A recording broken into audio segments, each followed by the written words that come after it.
Welcome to the Slop Farm. Enjoy the video. You start by identifying the exact app you will isolate and why. Knowing the package name prevents accidental blocks.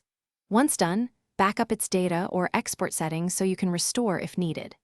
Next, open your device or router firewall and make sure you have admin or root credentials.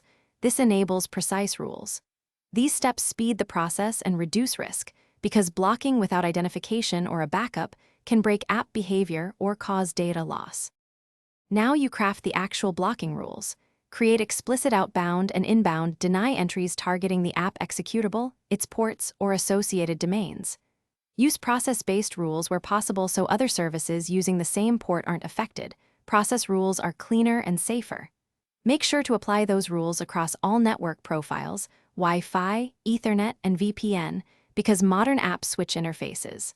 Finally, save and commit the firewall configuration so the rules persist after reboots. Finish by verifying the block. Launch the app and confirm it cannot reach external hosts while local features still work. If traffic continues, check DNS leaks, background services, helper processes, and any auto-updaters that may spawn separate network activity. Make targeted adjustments, add child processes or domain blocks, then retest.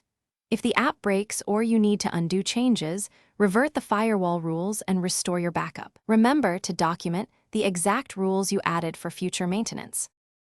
Thanks for watching. Consider subscribing if we helped you today.